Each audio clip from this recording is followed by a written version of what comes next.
नमस्कार मंडळी, श्री स्वामी समर्थ. 2025 वर्ष आता संपत आले आणि लवकरच 2026 इंग्रजी नवीन वर्षाची सुरुवात होणार आहे. आणि 2026चे कॅलेंडर आपण सगळेजण आता आणणार आहोत आणि आपल्या घरामध्ये लावणार आहोत.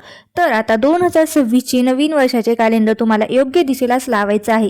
घरामध्ये आपण कॅलेंडर आणतो आणि कॅलेंडर हे आपल्या घरामध्ये आपण लावत असतो, पण आपल्या घरातील कोणत्या दिशेला लावायचा हा पण महत्त्वाचा प्रश्न आहे. आता आपल्या जीवनातला खूप महत्त्वाचा घटक आहे, त्यामुळे कॅलेंडर आपल्या घरातील योग्य दिशेलाच असलं पाहिजे. कॅलेंडर जर तुम्ही अयोग्य किंवा चुकीच्या दिशेला लावलं तर त्यामुळे घरामध्ये नकारात्मकता वाढते आणि मग काय होतं तर परिणामी घरामध्ये अडचणी, संकट, दुःख जे आहेत ते यायला लागतात. म्हणून आपल्याला येणारं वर्ष जे आहे ते अगदी सुखाचं, आनंदाचं जावं यासाठी प्रत्येकजण देवाकडे प्रार्थना करत असतं आणि त्यासाठीच आपल्याला नवीन वर्षाचं कॅलेंडर हे योग्य दिशेलाच लावलं पाहिजे. आता कॅलेंडर कुठल्या दिशेला लावावं किंवा कुठल्या दिशेला लावू नये, त्यामुळे आयुष्यभर आपल्याला काय परिणाम होतात, यासोबतच कॅलेंडर जे आहे ते नियमानुसार किंवा वास्तुशास्त्रानुसार कसं लावलं पाहिजे किंवा कसं घेतलं पाहिजे ते अत्यंत महत्त्वाची माहिती मी तुम्हाला आजच्या व्हिडिओमध्ये देणार आहे. त्यामुळे तुम्ही व्हिडिओ स्किप न करता शेवटपर्यंत पहा, जेणेकरून संपूर्ण माहिती तुमच्यापर्यंत मिळेल. बघा, वास्तुशास्त्रानुसार आपल्याला बऱ्याच गोष्टी शिकवते. आपल्यापैकी अनेक जण बऱ्याच ठिकाणी वास्तुशास्त्र पाळतात. आपले घर असेल, व्यवसायाचे ठिकाण असेल, ऑफिस असेल किंवा असेच काही बरेच ठिकाण असतात ज्या ठिकाणी आपण वास्तुशास्त्रानुसारच काही गोष्टी करत असतो. पण आता कॅलेंडर लावायची योग्य दिशा कोणती? कोणत्याही ठिकाणी आपल्याला जर कॅलेंडर लावायचं असेल तर असं म्हटलं जाते की प्रत्येक वस्तूची एक जागा असते. त्या जागेवरती वस्तू आपण ठेवलीच पाहिजे, जेणेकरून ती शोधायला आणि आपल्याला सापडायला पण सोपी पडते. बघा, प्रथम तुम्हाला ज्योतिषशास्त्रानुसार दिनदर्शिकेचे किंवा कॅलेंडरचे काय महत्त्व आहेत किंवा ती कोठी लावली पाहिजे याबद्दलची माहिती मी तुम्हाला सांगते. ज्योतिषशास्त्रानुसार योग्य दिशेला योग्य दिनदर्शिका लावली तर आपल्या घरामध्ये प्रगती होते. वास्तुशास्त्रानुसार जुने कॅलेंडर काढले पाहिजे आणि त्या ठिकाणी नवीन वर्षाची नवीन दिनदर्शिका, ज्याला आपण कॅलेंडर असं म्हणतो, ते लावले गेले पाहिजेत. जेव्हा नवीन वर्ष सुरू होतं तेव्हा लगेच जुन्या वर्षाची दिनदर्शिका आपण काढून टाकली पाहिजेत. ज्या ठिकाणी आपण वर्षभर कॅलेंडर लावतो त्याच ठिकाणी आपण ते लावले पाहिजेत. भलेही आपण काही सणवार बघण्यासाठी, तिथी बघण्यासाठी किंवा कोणत्याही कामासाठी कॅलेंडर त्या जागेवरून काढून घेतो, पण पुन्हा लावताना आपल्याकडून त्याच ठिकाणी ते लावले गेले पाहिजेत, जेणेकरून जुन्या वर्षामध्ये, नवीन वर्षामध्ये ज्या काही संधी आपल्याला प्राप्त होतात, शुभ संधी आपल्याला ज्या मिळू शकतात, तर ते काळाचे संकेतक म्हणून या दिनदर्शिकेचे आपण दिलेले असतात. बघा, वास्तुशास्त्रामध्ये याचे काही नियम दिलेले आहेत. यानुसार आपण जर कॅलेंडर लावले तर आपल्याला कोणत्याही प्रकारचे नुकसान होणार नाही. तर तुमच्या घरामध्ये तुम्ही चुकीच्या दिशेला कॅलेंडर लावलं असेल, मात्र नंतर जर तुम्ही तिची दिशा बदलली तर व्यवस्थित ठिकाणी लावलं तर 100% तुमच्या आयुष्यातील अडचणी, अडथळे जे आहेत ते येणार नाहीत. कारण हा पण एक वास्तुशास्त्राचाच नियम मानला जातो, वास्तुशास्त्राचा एक भागच आहे. घरामध्ये कॅलेंडर छोटं का होईना पण आपल्या घरामध्ये असलंच पाहिजे, कारण ते वास्तुशास्त्रानुसार कॅलेंडर आपल्या घरामध्ये असणं अत्यंत शुभ मानलं जातं. कारण आपली येणारी वेळ त्या कॅलेंडरवर डिपेंड असते. म्हणूनच येणारा काळ हा चांगला घालवण्यासाठी आपल्याला कॅलेंडर योग्य दिशेलाच लावायला गेलं पाहिजे. बघा, वास्तुशास्त्राचे नियम 100% जरी नाही जमले तरी पण आपण ज्या काही महत्त्वाच्या गोष्टी आहेत त्या आपण पाळल्या गेले पाहिजेत. बघा, आपल्या घरामध्ये पूर्व दिशेला कॅलेंडर लावले तर ती अतिशय शुभ मानले जाते.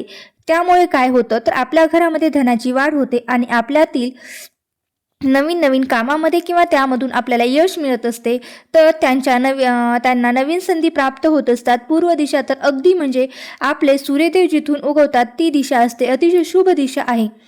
तुमच्या कॅलेंडरमध्ये तुम्ही जर कॅलेंडर घेताना पहिल्या पानावर उगवत्या सूर्याची प्रतिमा असेल अशा पद्धतीने तुम्हाला आपल्या घरामध्ये कॅलेंडर लावायचं आहे. जर तुम्हाला तुमच्या व्यवसायाच्या ठिकाणी किंवा तुमच्या दुकानाच्या ठिकाणी किंवा तुम्ही जिथे कधी काम करता त्या तिथे जर तुम्हाला लावायची असेल तर त्या तिथेही तुम्ही पूर्व दिशेला तोंड करून लावू शकता. त्यामुळे काय होतं तर तुमची आर्थिक भरभराट होते. आता नवीन वर्ष सुरू होईल. डिसेंबर महिना चालू आहे. तर कॅलेंडर घेताना तुम्ही त्यावर उगवत्या सूर्याचे चित्र असेल अशा पद्धतीने कॅलेंडर नक्की घ्या, किंवा ज्या कॅलेंडरवर तुम्हाला सुरुवातीला देवी देवतांचे चित्र असेल ज्यांना बघून तुमचे मन अतिशय प्रसन्न होईल. बघा, एक तर सूर्याची प्रतिमा किंवा देवी देवतांचे चित्र ज्या कॅलेंडरवर असेल अशा पद्धतीचेच कॅलेंडर तुम्हाला खरेदी करायचे आहेत. आता बऱ्याच जणांच्या मनात प्रश्न, लगेच शंका तयार होते की पूर्व दिशेला कॅलेंडर लावणे म्हणजे नक्की पूर्व भिंतीला कॅलेंडर लावायचे की पश्चिम भिंतीला लावायचे. तर ते पान पूर्व दिशेला दिसेल, तर पश्चिम भिंतीला तुम्हाला हे कॅलेंडर लावायचे आहेत, जेणेकरून सूर्याचा उगवता प्रकाश त्या कॅलेंडरवर पडेल. पण काही कारणास्तव तुम्हाला जर पूर्व दिशेला लावायला जमले नाही, तर तुम्ही अशा वेळी काय करू शकता, तर ज्योतिषशास्त्रानुसार आपल्याला काय सांगतं, पश्चिमेकडे ऊर्जेचा नैसर्गिक स्रोत असल्याचं मानलं गेलेलं आहे. त्यामुळे त्याच्यामध्ये सकारात्मक ऊर्जा मिळत असते. भलेही ती सूर्य मावळण्याची दिशा असली तरी पण बऱ्याच गोष्टी ज्या आहेत त्या सकारात्मक गोष्टी त्या आपल्याला पश्चिम दिशेकडून सुद्धा मिळत असतात. त्यामुळे दिनदर्शिका तुम्ही पश्चिम दिशेला सुद्धा लावू शकतात, म्हणजेच पूर्व दिशेला किंवा पश्चिम दिशेला तुम्ही लावू शकतात. दिनदर्शिका लावली तरीही चालतं. तर त्या कॅलेंडरचे जे काही तोंड आहे ते पश्चिम दिशेला जाईल आणि या पश्चिम दिशेकडून तुम्हाला नेहमी पॉझिटिव्ह एनर्जी म्हणजे सकारात्मक ऊर्जा मिळत राहील. जर तुम्ही तुमचे कॅलेंडर पूर्व भिंतीला लावले आणि त्याचे तोंड जर पश्चिम दिशेला होईल आणि तुम्हाला जर तुमच्या व्यवसायामध्ये वाढ व्हावी अशी अपेक्षा असेल, तर तुम्ही तुमच्या व्यवसायाच्या ठिकाणी जरी कॅलेंडर लावणार असाल तर तुम्ही पूर्व भिंतीला लावा, जेणेकरून या कॅलेंडरचे तोंड पश्चिम दिशेला राहील आणि तुम्हाला तुमचा फायदा सुद्धा होईल. त्याचबरोबर घरात वातावरण चांगलं राहील. घरातील सर्व सदस्यांचे एकमेकांशी एकोप्याने राहावं, गुण्या गोविंदाने नांदावे यासाठी सुद्धा तुम्ही हा प्रयोग करून बघा. तसेच पैसा जो आहे तो टिकून राहतो किंवा चिकटून राहतो घरामध्ये. विनाकारण पैसा खर्च होत नाही, आजारपण येत नाही आणि लक्ष्मी ही स्थिर राहत असते. तर आता आपण दक्षिण दिशेबद्दल बोलूया. तर तुम्हाला कॅलेंडर जे आहे ते दक्षिण भिंतीला लावता येणार नाही. भलेही आपण कॅलेंडर दक्षिण भिंतीला लावले आणि त्याचे जे मुख आहे ते उत्तर दिशेला जाईल, तरी पण आपल्याला असं करायचं नाहीये.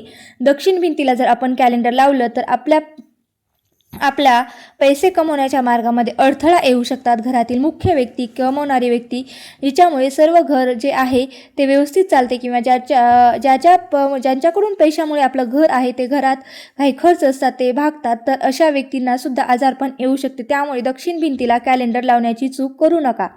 वास्तुशास्त्रानुसार घराच्या दक्षिण भिंतीला तुम्ही कॅलेंडर लावू नका. ती यमाची दिशा असते, मृत्यूची दिशा असते, आणि या दिशेला कॅलेंडर लावल्यामुळे घरामध्ये नकारात्मक आणि अशुभ घटना आपल्या आयुष्यामध्ये घडत असतात. अपमृत्यू येतो, आजारपण, अघटित घटना घडत असतात. तसेच कॅलेंडरमध्ये काही शुभ गोष्टींसाठी पाहत असतो, त्यामुळे दक्षिण भिंतीला कॅलेंडर लावू नये. त्यामुळे आपले तोंड सुद्धा दक्षिण दिशेला होते, म्हणजे हे सुद्धा चुकीचं आहे. म्हणून दक्षिण भिंतीला अजिबात कॅलेंडर लावू नका. यानंतर उत्तर दिशा ही श्रीमंतीचा देव कुबेर यांची दिशा आहे. तर तुम्हाला कॅलेंडर लावायचेच असेल तर तुम्ही उत्तर भिंतीला लावू शकता. भलेही त्या कॅलेंडरचे तोंड दक्षिण दिशेला झालं तरीही चालतं. तरी पण उत्तर भिंतीला तुम्हाला कॅलेंडर लावायला काही अडचण येणार नाही. हिरवा रंग, धबधबा किंवा लग्नाचा फोटो असलेल्या चित्राचे कॅलेंडर उत्तर भिंतीवर तुम्हाला लावले तर तुम्हाला भविष्यामध्ये फायदा होऊ शकतो. तर हे उपाय जर तुम्ही उत्तर दिशेच्या बाबतीत नक्की करून बघा. आता तसेच बघा, जर व्यवसायामध्ये तुम्हाला प्रगती करायची असेल किंवा जास्तीत जास्त नफा काढायचा असेल, लॉस होऊ नये, उद्योगधंदा तुमचा बिझनेसमध्ये तो अगदी व्यवस्थित सुरळीत चालावा, यासाठी तुम्ही घराच्या उत्तर दिशेला कॅलेंडर लावू शकता. आणि बघा, हे जे मी नियम सांगितले ते तुम्ही तुमच्या शॉप असेल, दुकान असेल किंवा बिझनेस असेल, छोटी मोठी कंपनी असेल, तिथे सुद्धा तुम्ही हे नियम पाळले पाहिजेत.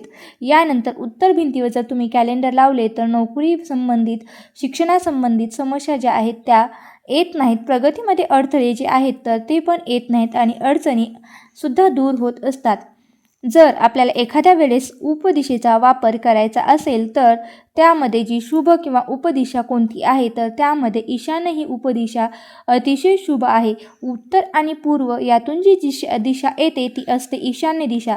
त्यानंतरचा दुसरा नियम म्हणजे तुम्हाला भिंतीवरच कॅलेंडर लावायचे आहे.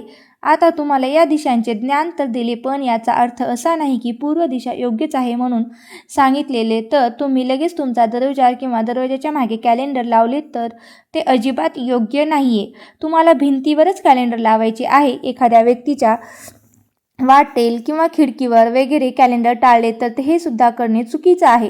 तुम्हाला भिंतीवरच ते लावायचे आहे. ही एक गोष्ट नेहमी लक्षात ठेवा. यानंतर बघा, कॅलेंडर जे ते आहे ते मुख्य दरवाजावरती किंवा दरवाजाच्या मागे किंवा कॅलेंडर दरवाजाला लागून असं कॅलेंडर लावायचं नाही आहे. तसेच मुख्य दरवाजाच्या मागच्या साईडला कॅलेंडर लावू नका. आपल्या घराच्या मुख्य दरवाजातून सकारात्मक किंवा नकारात्मक घरामध्ये येत असते आणि कधीकधी त्या नकारात्मकतेच्या काही गोष्टी आपल्यावर परिणाम होतो. त्या कॅलेंडरवर त्याचा परिणाम होतो आणि मग परिणामी आपल्यावर परिणाम होत असतो. म्हणून मुख्य दरवाजाच्या डायरेक्ट तुम्हाला मागे लावायचं नाही आहे. त्याचबरोबर आठवणीने जसा महिना बदलेल तर लगेच तुम्हाला त्या महिन्याचे पानसुद्धा बदलायचे आहेत. आता त्यानंतर सगळ्यात महत्त्वाची लक्षात ठेवण्यासारखी गोष्ट म्हणजे जेव्हा तुम्ही दिनदर्शिका कालबाह्य होते म्हणजे जेव्हा ती संपते तेव्हा ती तुमच्या भिंतीवरून तुम्हाला लगेच काढून टाकायची आहे आणि त्या ठिकाणी नवीन दिनदर्शिका किंवा कॅलेंडर लावायचं आहे. जेव्हा तुम्ही नवीन दिनदर्शिका त्या भिंतीवर लावायला जाता तेव्हा जुनी लगेच काढून घ्या.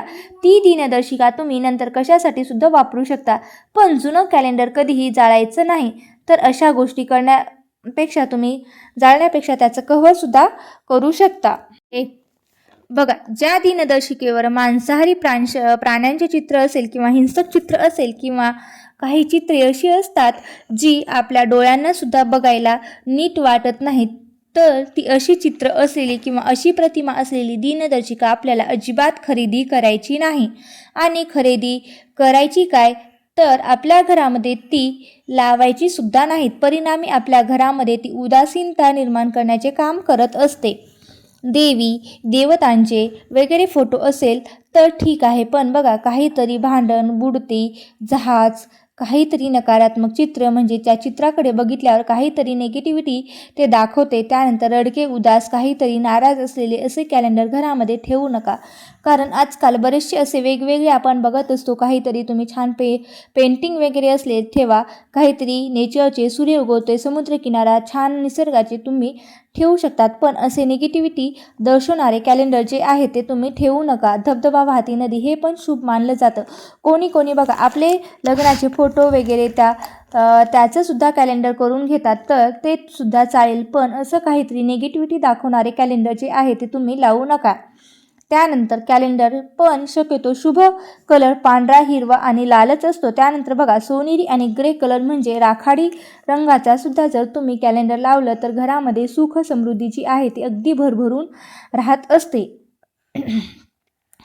वास्तुशास्त्रानुसार बघा हे काही नियम आहेत जी काही निगेटिव्हिटी दाखवणारे जे तुम्ही कॅलेंडर लावले तर त्यामुळे आपल्या जीवनावर परिणाम होत असतो. आणि बघा त्या कॅलेंडरकडे आपलं सतत लक्ष देखील जात असतं. म्हणून त्या गोष्टीकडे आपलं लक्ष गेलं की आपलं मन पण तसाच विचार करतं. म्हणून त्यामागचं कारण आहे की घरामध्ये कॅलेंडर तुम्ही नवीन कॅलेंडर लावलं असेल तर ते काही कारणामुळे फाटलं किंवा घरामध्ये लहान मुलं असतात वगैरे कुठे अटकून वगैरे फाटलं तर ते कॅलेंडर तुम्ही बदलून टाका. परत फाटकं तुटकं कॅलेंडर तुम्ही लावू नका. त्यामुळे सुद्धा घरामध्ये वाईट गोष्टींचा प्रवाह व्हायला सुरुवात होते. म्हणून आता नवीन वर्ष येते, हे नवीन वर्ष सगळ्यांना अगदी सुखाचं जावो, समाधानाचं जावो. मी हे महाराजांच्या चरणी प्रार्थना करते आणि सुखाचं जाण्यासाठी कॅलेंडर बाबतीत या महत्त्वाच्या नियमांची काळजीसुद्धा आपल्याला घ्यायची आहे. नक्कीच तुम्हाला ही माहिती आवडली असेल.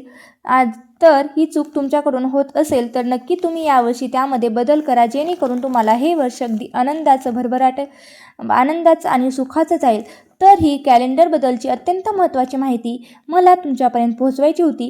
ती माहिती जर तुम्हाला आवडली असेल तर या व्हिडिओला एक लाईक करा, शेअर करा आणि चॅनलवरती जर नवीन असाल तर सबस्क्राईब करायला विसरू नका. आणि व्हिडिओ शेवटपर्यंत पाहिल्याबद्दल अगदी मनापासून तुमची खूप खूप आभारी आहे. धन्यवाद. श्री स्वामी समर्थ. जय जय स्वामी समर्थ.